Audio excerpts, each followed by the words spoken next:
오늘 나눌 말씀은 시편 34편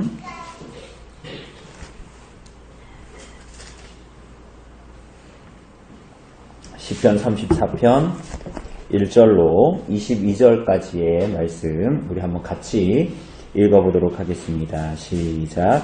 내가 여호와를 항상 송축하며 내 입술로 항상 주를 찬양하리이다. 내 영혼이 여호와를 자랑하리니 공고한 자들이 이를 듣고 기뻐하리로다. 나와 함께 여호와를 광대하시다 하며 함께 그의 이름을 높이세. 내가 여호와께 간구하매 내게 응답하시고 내 모든 두려움에서 나를 건지셨도다. 그들이 주를 앙망하고 광채를 내었으니 그들의 얼굴은 부끄럽지 아니하리로다. 이 공고한 자가 부르짖음에 여호와께서 들으시고 그의 모든 환난에서 구원하셨도다. 여호와의 천사가 주를 경외하는 자를 둘러 진치고 그들을 건지시는도다. 너희는 여호와의 선하심을 맛보아 알지어다. 그에게 피하는 자는 복이 있도다. 너희 성도들아 여호와를 경외하라. 그를 경외하는 자에게는 부족함이 없도다. 젊은 사자는 하여 줄일지라도 여호와를 찾는 자는 모든 좋은 것에 부족함이 없으리로다. 너희 자녀들아 와서 내 말을 들으라. 내가 여호와를 경외하는 법을 너희에게 가르치리로다. 생명을 사모하고 연수를 사랑하여 복받기를 원하는 사람이 누구뇨? 내 혀를 악에서 금하며 내 입술을 거짓말에서 금할지어다. 악을 버리고 선을 행하며 화평을 찾아 따를지어다. 여호와의 눈은 의인을 향하시고 그의 귀는 그들의 부르짖음에 기울이시는도다. 여호와의 얼굴은 악을 행하는 자를 향하사 그들의 자취를 땅에서 끊으려 하시는도다. 의인이 부르짖음에 여호와께서 들으시고 그들의 모든 환난에서 건지셨도다. 여호와는 마음이 상한 자를 가까이 하시고 충심으로 통회하는 자를 구원하시는도다. 의인은 고난이 많으나 여호와께서 그의 모든 고난에서 건지시는도다. 그의 모든 뼈를 보호하시며 그 중에서 하나도 꺾이지 아니하도다. 악이 악인을 죽일 것이라. 의인을 미워하는 자는 벌을 받으리로다. 여호와께서 그의 종들의 영혼을 속량하시나니 그에게 피하는 자는 다 벌을 받지 아니하리로다. 아멘.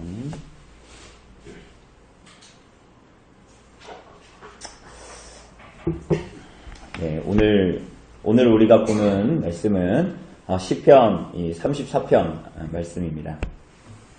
우리가 시편을 얘기할 때 전에도 우리가 같이 나누었던 것처럼 우리가 이 외국 시를 번역해서 시를 읽으면 그죠? 어떤 시들은 이렇게 외국 시를 번역해서 유명한 외국 시라고 해서 이제 번역한 걸 이렇게 읽으면 우리가 뭐 해설한 것도 있고 그렇기 때문에 그게 그런 말이구나라고 이야기하지만 사실은 그렇게 마음에 와닿지가 않죠. 그죠?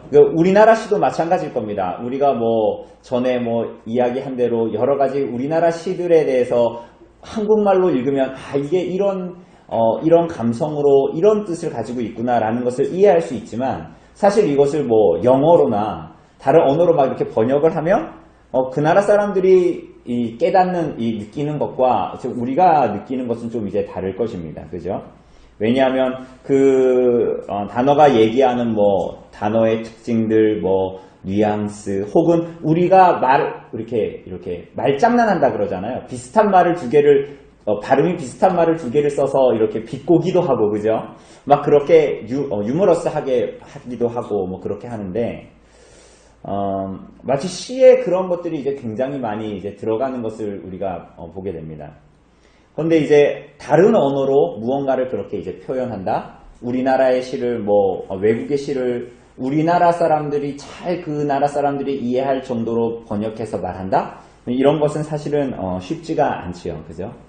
우리가 시편을 읽을 때에 사실은 동일한 좀 어려움들이 있는 것 같습니다. 물론 하나님의 말씀의 그 계시의 말씀의 의미들을 분명히 알 수 있지만 이 이스라엘 백성들이 이것을 잘 습득하고 이해하고 받아들이기 위해서 하나님께서 그들에게 주셨던 이 언어들의 사용, 그리고 시라는 이 구조를 가지고 표현한 것은 좀 굉장히 독특한 특징을 가지고 있습니다.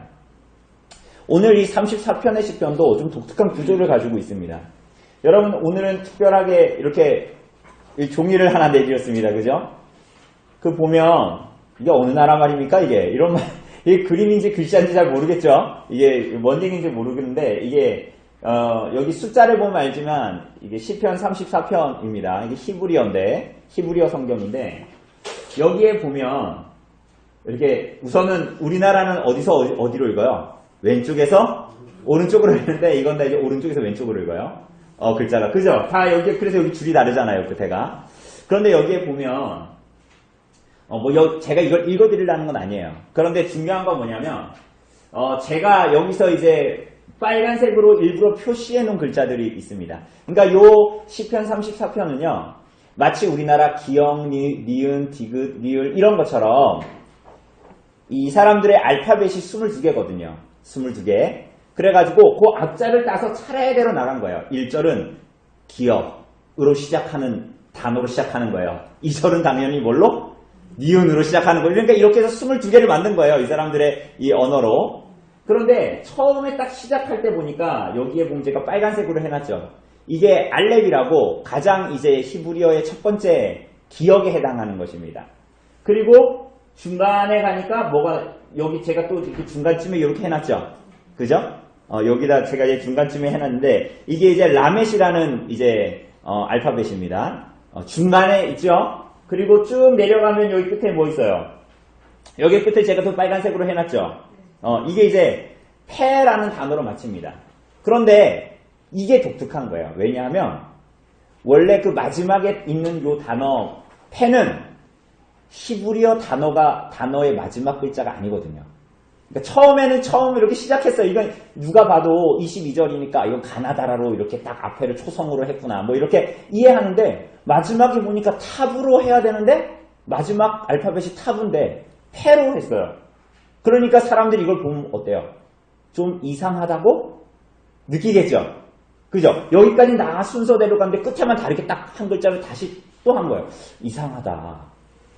그런데 특이하게도 요 글자, 그리고 요 글자를 세 개를 붙여버리면 그게 무슨 뜻이냐 하면, 이 알라프라는 단어인데 배우다, 가르치다 이런 뜻입니다. 그런데 재미있게도 제가 여기에 중간에 여기에 보면 여기 또 네모칸 쳐놨어요. 이렇게. 그죠?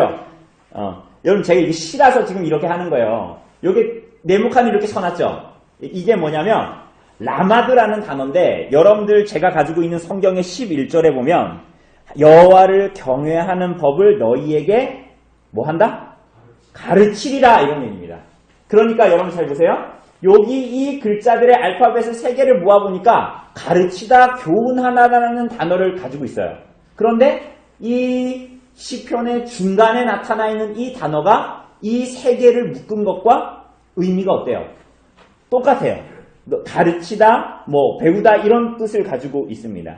그러니까 이 시편은 뭐냐면, 우선은 구조적으로만 봐도 이것은 우리들에게 무언가를 교훈하는 시구나, 무언가를 가르쳐주는 시구나, 이런 거를 알 수가 있어요.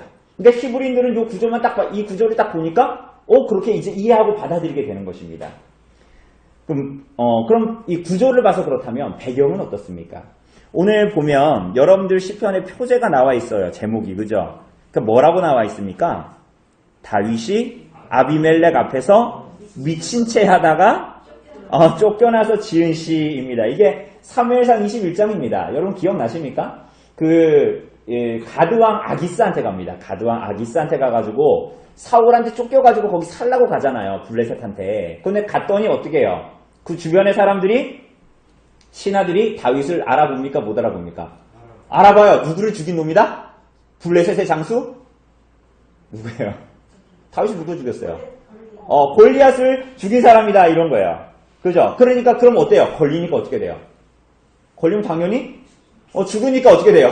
침을 줄줄 흘리면서 막 미친 척을 한 겁니다. 그죠? 그래서 그 사람이 이제 가드왕 아기스인데, 여기에 보면 누구라 그랬어요? 다윗이? 누구 앞에서? 아비멜렉. 그러니까 뭐 동일한 말입니다. 그러니까 여러분 애굽의 왕을 뭐라 그럽니까? 바로라 그러는 것처럼 이 블레셋 왕을 아비멜렉이라고 하는, 그러니까 아기스나 아비멜렉이랑 똑같은 그 이제 블레셋의 왕을 말하는 것입니다. 그래서 사무엘상 21장에 나타났던 그 일들을 그대로 얘기합니다. 그리고 표제에서도 전체의 주제를 알 수가 있습니다. 여기에 보면 아비멜렉 앞에서 뭐 했다고요? 이 사람이? 다윗이? 미친 채 하다. 이렇게 이 미친 채 하다. 여러분 이거 되게 재밌어요. 미친 채 하다. 여러분 미친 거를 우리가 미친 사람 보면 흔히 뭐라 그럽니까? 흔히 미쳤다 이렇게 얘기 안 하죠. 저 사람 딱 보니까 뭐가 어떻게? 돌았다. 돌았다고 비슷한 말입니다. 뭐예요? 오, 맛이 같다. 맛이 같다라는 말을 씁니다. 그죠? 그런데 아주 재미있게도 이 8절에 보면 우리 한번 8절 읽어볼까요? 8절 시작. 너희는 여호와의 선하심을 맛보아 알지어다 라고 말합니다. 근데 미친 채 하다라는 말과 맛보다라는 이 단어가 동일한 어근을 가지고 있어요. 이게 되게 이상하죠? 한국어가 아닌데 굉장히 이제 비슷한 말을 가지고 있는 거예요. 그래서 미친 채 하다라는 말을 직역하면 그냥 우리 번역으로는 미친 채 하다 이렇게 나와 있지만 직역하면 맛을 바꾸다 뭐 이런 뜻입니다. 그러니까 이걸 다르게 얘기하면 우리가 흔히 맛이 같다라고 얘기하는 걸 굉장히 비슷한 거예요. 그런데 이 동일한 어근을 히브리어가 여호와의 선하심을 맛보아 알지어다 라고 할 때 그 맛보아와 동일한 어근을 가지고 있다라는 것을 우리가 이제 알게 됩니다. 그러니까 이게 뭡니까? 다윗이 자신의 비참한 상황, 그러니까 이 목숨을 잃어버리는, 목숨을 부지하기 위해서 미친 채 하는, 맛을 바꾸어야 했던, 그죠? 그 상황 속에서 버림받고 사울에게서 도망하는 비참한 상황 가운데에서 구원받아 하나님의 선하심을 맛보는 자리로 나아간다라는 걸 잘 말해주고 있습니다. 그래서 다윗이 하나님을 경외함으로 하나님을 맛보는 자리로 이스라엘 백성들을 초대하는 그러한 시편이 바로 시편 34편입니다. 그리고 이 여호와를 경외하는 함을 맛보는 것, 여호와의 선하심을 맛보는 것, 그게 참으로 하나님을 경외하는 것이고, 그리고 어제 우리가 열왕기를 보면서 솔로몬을 보면서 같이 나눴다시피 하나님을 경외하는 것이야말로 솔로몬이 참으로 가져야 할 뭐예요? 지혜다 라는 것을 오늘 본문이 이야기합니다. 그래서 우리가 아는 것처럼 잠언 1장 7절에서 뭐라 그럽니까? 여호와를 뭐 하는 것이? 경외하는 것이 지식의 근본이다. 지혜다. 라고 그래서 이제 이야기하는 것입니다. 자, 우리 한번 본문을 천천히 한번 보죠. 34편은 우선은 4개의 연으로 되어져 있어요. 그래서 1절에서 3절을 보면 주님을 찬양하리이다. 주님을 자랑하리이다. 여호와를 광대하시다며 함께 그의 이름을 높이세. 이렇게 하지 않습니까? 함께 하나님을 찬양하자고 요청을 합니다. 그죠? 그리고 4절에서 10절은 구원에 대한 보고, 내가 과거에 어떤 구원을 받았으니 너희도 함께 하나님께 찬양하고 감사하자. 이런 내용들이죠. 그리고 11절에서부터 14절은 그러므로 성도들아, 그러므로 자녀들아, 함께 너희도 여호와를 경외하자. 경외에 대한 권면, 그러니까 맛보아 알아라 선하심을, 이런 가르침입니다. 그리고 15절에서 22절까지는 하나님의 보응, 의인을 하나님께서 고난 가운데에 이 땅에 사는 하나님의 백성들이, 의인들이 고난받지만 그들을 구원하시고, 그리고 악인들은 반드시 처벌하시겠다라는 것에 대한 그러한 이제 말씀 가르침입니다. 자, 처음부터 보면, 자, 시인은 2절에 보니까 내 영혼이 여호와를 뭐 한다고요? 자랑한다. 자랑한다. 그러니까 이게 나에 대한 자랑이면 그게 교만하다고 하겠으나, 여기서 자랑한다라는 말은 우리가 시쳇말로 얘기하면 이게 떠벌리다 이런 얘기거든요. 근데 뭐에 대해서 떠벌린다고요? 나에 대해서 막 이렇게 얘기하는 것이 아니라 하나님이 어떠한 분이신가를 자랑하겠다라는 거야. 그죠? 근데 어떤 사람들이 하나님을 찬양하게 됩니까? 하나님을 자랑하는 사람들은 왜 자랑하게 됩니까? 그러니까 하나님을 찬양합니다. 하나님을 아는 사람이 하나님을 찬양할 텐데 이 하나님을 찬양하는 사람의 자기인식은 어떠냐는 거야. 나 정도는 되니까 하나님을 알고 찬양하는 거야. 이렇게 나가지 않고 자기 인식이 뭐냐. 2절에 보니까 내 영혼이 여호와를 자랑하리니 뭐라고 합니까? 자신이 뭐하고 어떤 사람이라고요? 공고한 자, 비천한 자라고 합니다. 그런데 이 사람들이 하나님의 어떠하심을 듣고 기뻐하는 거예요. 그러니까 하나님을 아는 사람들은 하나님을 알면 알수록 이 사람이 교만하여지고 교만한 삶을 살아가는 것이 아니라 어떻게 됩니까? 하나님을 알아갈수록 자기 자신의 죄의 깊이를 알게 되는 거죠.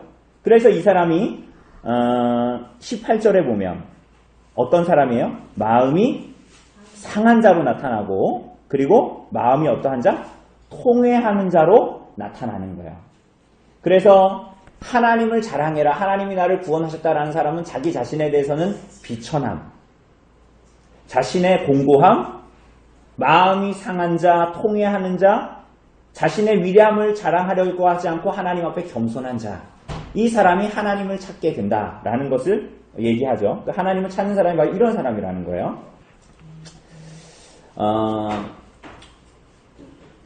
여러분 다윗이 아비멜렉에게 찾아가서 죽을 뻔하고 미친 척하여 돌아오고 나서 어디로 갔습니까? 아둘람 굴로 갔습니다. 아둘람 굴로. 근데 다윗이 아둘람 굴로 가자 어떤 일이 벌어졌죠? 그곳으로 사람들이 모여들었습니다. 그죠? 누가 모여들었습니까? 다윗의 가족과 마음이 원통한 자와 빚진 자들, 환난당한 자들이 다 그 다윗에게로 찾아오고 아둘람 굴로 찾아오죠. 마치 그와 같이 시련을 당해 고통 가운데 겸손해진 자들, 주님을 찾는 자들에게, 자기를 부인하는 자들에게 주님께로부터 오는 위로의 메시지가 던져지고 다 함께 하나님을 찬양하자라고 부르고 있습니다. 누가 불러요? 오늘 시편 누가 썼어요? 다윗이 부릅니다. 그런데 나중에 보면 이게 다윗의 초청이 아니에요. 그러니까 제가 여러분 우리 하나님을 찬양합시다 이렇게 얘기하면 그래 넌 찬양하고 난 내 맘대로 할게 이렇게 할 수 있지만 이게 사실은 다윗의 찬양이 아니라는 것을 우리가 알게 됩니다. 어쨌거나 함께 하나님을 찬양하자라고 부릅니다.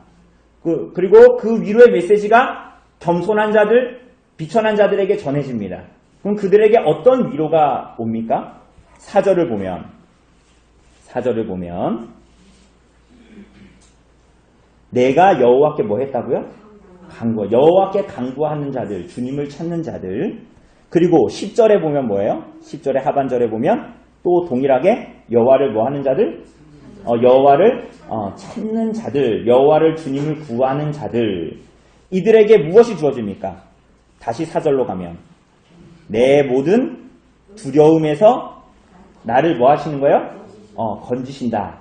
구원받는다. 그리고 또 10절에도 보면 여호와를 찾는 자는 모든 좋은 것에 부족함이 없게 된다. 이렇게 얘기하죠. 그러니까 결국은 주님께로부터 도움을 구하고 주님을 구하는 자들이 하나님께로부터 말미암는 구원을 얻게 되고 4절과 7절에서 동일하게 나타나는 것처럼 건지신다.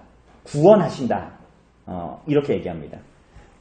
그래서 이 사람들은 5절에 보면 그들이 주를 앙망하고 뭐를 내었으니? 광채를 내었으니 이렇게 얘기합니다. 그러니까 주님께로부터 위로를 받고 주님께 나아가는 자는 광채를 얻었다. 광채를 내었다. 이렇게 얘기합니다. 여러분들 얼굴에서 광채가 납니까?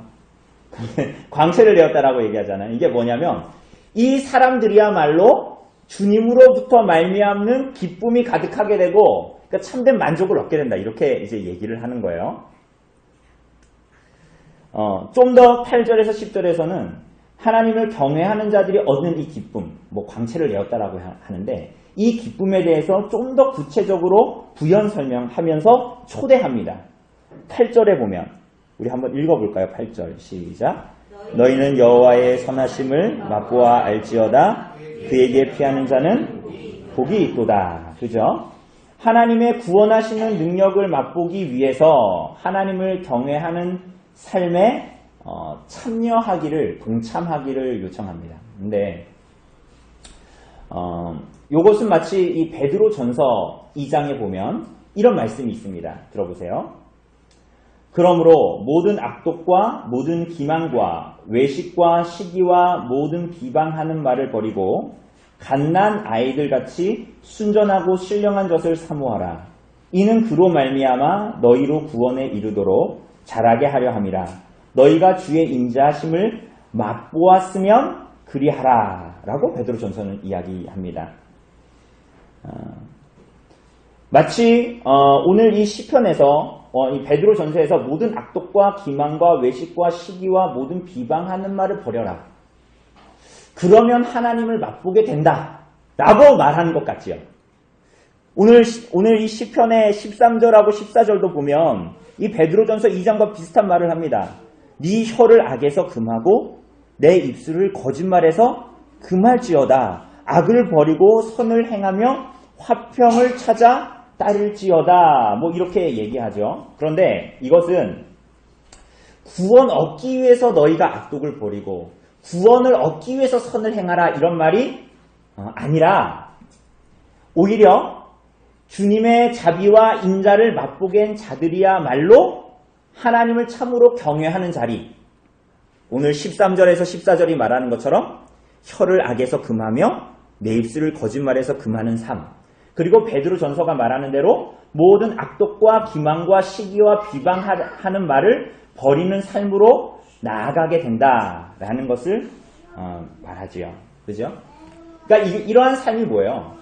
하나님을 경외하는 자, 참된 지식을 얻은 자가 하나님을 경외한다라는 것은 머리로 알고 내가 성경을 잘 알아서 하나님을 경외한다라는 내용이 뭔 줄 알고 그래서 설교를 잘 이해하고 성경 읽으면 잘 이해한다는 말이 아니에요.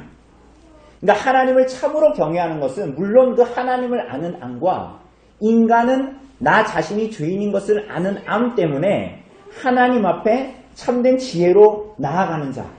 그죠? 하나님이 무엇을 원하시는지 아는 삶으로 나아가는 것.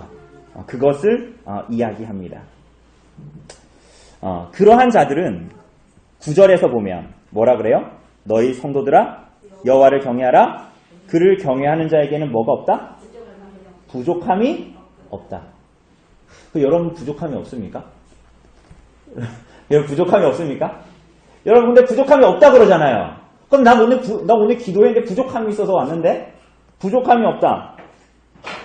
그런데 시편 자체도 그런 류의 부족함을 말하는 것 같진 않습니다. 여러분 17절을 보세요. 의인이 뭐 했대요? 부르짖었어요. 그래서 하나님께서 들으시고 그들을 모든 환난에서 그런 부족함이 있었던 거예요? 없었던 거예요? 있었던 겁니다. 그럼 이상하잖아요. 그리고 또 19절에도 보면 뭐라 그래요? 아예 직설적으로 말합니다. 뭐라 그래요? 의인은 고난이 부족함이 있는 거예요? 없는 거예요? 부족함이 있는 거예요? 없는 거예요? 있는 거죠. 그런데 왜 부족함이 없다라고 얘기할까요? 그러니까 이것은 여기서 이 부족함은 우리가 세상적인 눈으로 우리들이 이 세상을 살아갈 때에 세상적인 가치와 눈으로 보게 되는 부족과 연약을 말하는 것이 아니에요. 물질적으로나 경제적으로 부족한 것을 지시하는 것이 아니라 마치 빌립보서 4장 2장이 말하는 것처럼 그 부족이라는 것은 뭘 말하냐? 부족함이 없다라는 것은 뭘 말하냐? 빌립보서 4장 2절은 12절은 이렇게 말하죠. 비천하게 살 줄도 알고 풍족하게 살 줄도 알며 배부르거나 배고프거나 넉넉하거나 궁핍하거나 그 어떤 경우에도 만족할 수 있는 비결을 하나님을 경외함으로 알게 되었기 때문이다. 이렇게 얘기하는 거예요. 그죠? 그러니까 이 부족함이라는 것은 세상적인 지표, 경제적인 지표로 내가 조금 저 사람보다 부족해. 내가 쟤보다 돈이 조금 모자라. 이게 좀 부족한 것 같은데 이런 류의 것이 아니라 오히려 하나님을 경외하는 것이 나에게 참된 만족이기 때문에 그분만으로 나에게 부족함이 더 이상 없다라는 거죠. 그런데 이것은 모든 신자들의 고백이에요. 그러니까 우리 아이들이 좋아하는 찬양, 그 하박국 무화과 나무 잎이 마르고 포도 열매가 없으며 감람나무 열매 그치고 포도 열매가 없어도 외양간에 송아지가 없어도 나는 누구로 말미암아? 하나님으로 말미암아 구원의 하나님으로 말미암아 기뻐하겠다라는 거예요. 내 상황과 환경이 환란이 오고 의인에겐 정말로 고난이 있어요. 여러분 하나님의 말씀대로 직장생활 하려고 하면 힘들잖아요. 하나님 말씀대로 이웃과의 관계에서 그 사람을 용서하는 것은 쉽지 않잖아요. 그죠? 하나님의 말씀을 따라가려면 사실은 내가 나도 같이 소리 지르면 되는데 내가 그렇게 하지 않음으로 말미암아 내 안에 발암물질이 생길 것처럼. 그죠? 그러니까 하나님의 말씀을 따르는 자에게는 반드시 고난이 따른다라는 거예요. 그런데 그런 상황과 환경 때문에 내가 하나님을 기뻐하고 안 기뻐하고의 문제가 아니라 내 구원의 하나님이시기 때문에 그러한 것과 아무 상관없이 하나님을 기뻐하고 구원의 하나님으로 기뻐하겠다. 하나님을 경외하겠다. 그렇게 이제 얘기합니다. 그것이 의인의 삶이라고 얘기합니다. 여러분 말이 됩니까? 어떻게 그럴 수 있습니까? 여러분 10절을 보세요. 우리 10절 같이 읽어봅시다. 시작. 젊은 사자는 줄일지라도 여호와를 찾는 자는 모든 것에 부족함이 없으리로다. 이게 무슨 얘기예요? 10절이 말하는 것처럼 젊은 사자는, 여러분 젊은 사자가 힘이 있어요 없어요? 젊은 사자 힘이 있습니까 없습니까? 누구를 의존하여 살지 않지요. 여러분 젊은 사자는 정말로 자기가 스스로 사냥해서 배불리 먹으면서 살아갈 수 있어요. 부족함이 없을 수 있습니다. 자기 자신을 의존해서 자기 자유로 살아가는 이 땅의 인생이 젊은 사자와 같아요. 그런데 하나님을 경외하는 사람은 어떤 사람입니까? 주님을 의존하여서 일용할 양식조차도 젊은 사자처럼 내가 챙겨가지고 내가 먹어야지, 내가 살지 이렇게 사는 사람이 아니라 여호와를 경외하는 자는 하나님으로 만족하는 사람이잖아요. 그래서 그 일용할 양식조차도 누구에게 의지하는 거예요? 여호와께 의지하는 사람이에요. 그래서 역설적이게도 오늘 10절이 말하는 것처럼 젊은 사자는 자기 의지와 자기 자유로 사는 것 같은데 이 사람은 궁핍하여 줄일 수 있어요. 그러나 주를 경외하는 자는 부족함이 없다라고 말하는 거예요. 굉장히 역설적인 얘기죠. 그렇기 때문에 하나님이 이런 분이고 의인의 삶은 이거다 라고 이제 시편 기자가 이야기하면서 11절에서 뭐라 그럽니까? 11절에서 이제 너희 자녀들아 와서 내 말을 들으라. 이제 교훈하는 거예요. 성도들아 내가 여호와를 경외하는 법을 너희에게 가르친다. 무엇을요? 여호와를 경외하는 것을 가르친다. 그 경외는 아까도 말씀드렸다시피 머리로 알고 지식으로 아는 것이 아니에요. 이 하나님을 온전히 바르게 경외하는 것은 올바른 삶을 추구하는 삶의 방향이 전환되는 것입니다. 그래서 아까도 읽었듯이 13절이 말하는 것처럼 14절이 말하는 것처럼 인생을 살아가는 거죠. 말을 조심하고 악을 버리고 선을 행하며 화평을 추구하는 것입니다. 여러분 그런데 이것은 우리가 이렇게 해야 구원받는다는 말이 다시 한번 말씀드리지만 아니에요. 이런 거 들으면 여러분 무슨 생각해요? 뭐 이런 악을 행하고 뭐 선을 행하라. 이런 거 사실은 다 교회 안 와도 듣는 얘기인데 윤리 도덕 설교 같은 저런 얘기를 왜 하지? 왜 성경이 그런 걸 얘기하지? 라고 우리 안에 생각이 들지만 사실은 여러분 잘 생각해 보세요. 그 윤리 도덕적인 가르침도 우린 못 살죠. 그러니까 우리는 하나님을 경외한다라고 하는데 사실은 경건의 능력이 없는 것이 인간의 문제거든요. 그렇지 않습니까? 물론 하나님을 모르는 것도 문제지만 그걸 가르쳐준다 해도 자신의 능력으로 이렇게 살아갈 수도 없는 존재가 사실은 우리예요. 그죠? 여호와를 경외하는 삶을 살아가지 못하는 것이죠. 그죠? 그런데 그렇다고 해서 그 삶을 포기해야 됩니까? 그렇게 살지 못하는 것을 포기해야 됩니까? 그렇지가 않습니다. 오히려 하나님을 경외하는 자는 반드시 그의 전 존재를 통해서 하나님의 다스리심을 고백하게 됩니다. 그래서 하나님을 경외하는 자들은 주의 선함을 닮아 자신의 인생에서 하나님을 자랑하게 되죠? 이게 뭐예요? 하나님을 경외하는 표예요. 그러니까 이렇게 해서 구원받는다는 말이 아니에요. 여러분 선행을 해서 하이델베르크 요림답이 말하는 것처럼 그렇게 해서 구원받는다는 말이 아니잖아요. 그죠? 선행은 우리를 구원하지 못하잖아요. 그러나 모든 성도들의 삶에는 경외의 표, 하나님을 경외하는 표, 선행이 분명히 나타나게 되죠. 그죠? 그것은 마치 우리들의 전 존재가 하나님을 알고 나를 알아 그리스도의 하나님의 선하심을 닮아가는 삶으로 나타나기 때문에 그게 뭐 있을 수도 있고 없을 수도 있다라는 것이 아니라 반드시 그러한 식으로 나타나게 되는 것을 말하죠. 그러면 이러한 의인과 악인의 결말은 뭡니까? 15절에 보면 뭐라 그럽니까? 의인에게는 여호와의 무엇이 향하고 있습니까? 주님의 눈과 주님의 귀가 향합니다. 그러니까 주님의 보살핌과 사랑이 있어서 우리의 보호자가 되십니다. 반대로, 그러니까 아버지 같죠. 반대로 악인에게는 어때요? 16절에 보면 여호와의 얼굴은 어떻게 한다? 악을 행하는 자를 향한다. 이게 뭐예요? 우리에게는 보호자고 보살핌과 사랑의 하나님 아버지신데요. 악인에게는 어떻게 하신다고요? 그들에게는 심판자, 그죠? 파괴자이십니다. 그래서 이 하나님을 여기서 악인들은 나쁜 짓을 하고 이렇다라기보다는 뭐 요즘에 TV에 막 연예인들 막 나오잖아요. 막 검찰 들어가고. 그런 악인들을 말하는 것이 아니라 하나님의 뜻을 거부하고 하나님을 경외하기를 거부하는 자들입니다. 이것이 다 시편에서 말하는 악인인데 이 악인들은 결국은 어떻게 돼요? 잘 나가는 것 같고 무엇인가를 이루는 것 같지만 16절의 하반절에 보니까 어때요? 그들의 자취를 땅에서 끊으신다. 이게 무슨 얘기냐면요. 그들이 잘 나가는 것 같은데 이게 시편 109편에도 똑같은 말을 하는데요.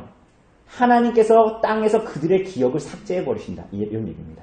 그러니까 이 사람들이 굉장히 대단한 걸 하는 것 같은데 그 악인들의 결말은 뭐냐면 하나님이 그들을 치셔서 그 악인들의 이름을 사람들이 세상이 기억하지 못하게 해버리겠다. 이렇게 말씀하십니다.